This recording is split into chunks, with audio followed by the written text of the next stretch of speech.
The easiest way, I suppose, to look at behaviours in this context in relation to, our emotional difficulties, they're essentially the product of our emotional distress, i.e., they are the product of our perception.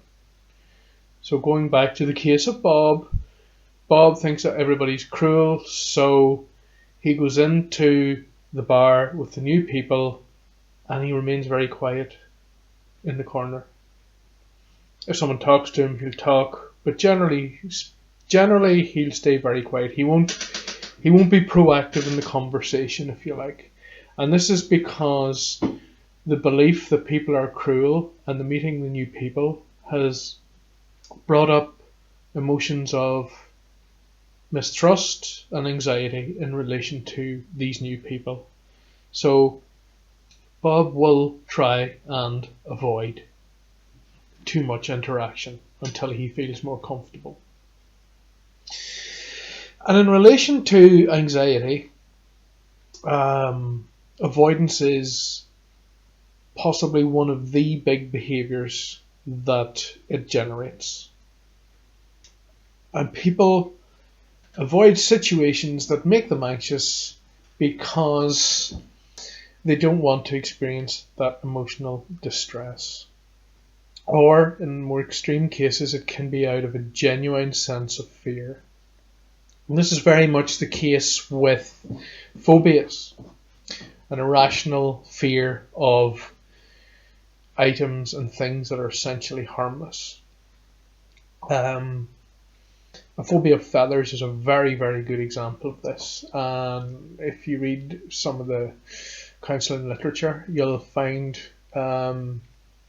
instances where people will have this fear of feathers, and they may hold the belief that they will choke on the feather, or that they may get contaminated by the feather, or whatever.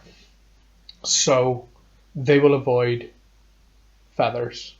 And then by avoiding the feathers and not giving themselves the opportunity to test that fear, they will fear birds. So, if you like, it generalizes. So you start off with a fear of feathers, and then that will lead into a fear of birds, and so on. But this will continue to generate those avoidance behaviours. In the case of depression, there's an element of avoidance here, but the emotional origin is slightly different, and as a result, the behaviour that the person might display is different. So if you have the belief that you're worthless, for example, which is very common in cases of depression, then it's very hard to motivate yourself to get up and function in the day. Especially if your depression has been happening long term and is quite severe.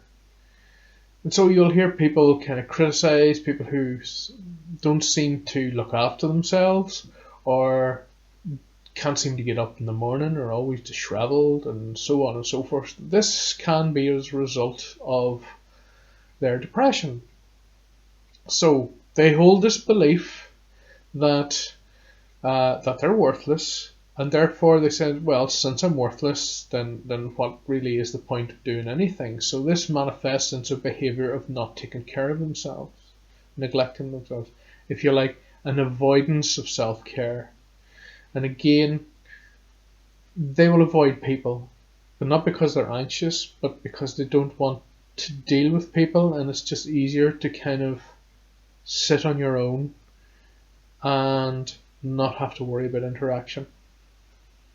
The other difficulty sometimes with depression and behaviours in depression to pass the time, people will quite often take part in unfulfilling repetitive behaviours. And these can vary greatly. Endlessly sitting watching episodes of dramas on streaming services, video games, just constantly doing the same behaviour over and over, making the time pass. And this can make well, make life very uninteresting. Therefore, there's no stimulation. Therefore, the person gets more depressed. So the negative behaviour in that case can actually make the depression worse and make it deepen. So what you do in that case is try and do something. It doesn't have to be big, but just something to break yourself out of that lethargy. And that may be enough to just ever so slightly challenge that idea that you're worthless. And then that brings me then to the third part of the talk, and that is to do with actions.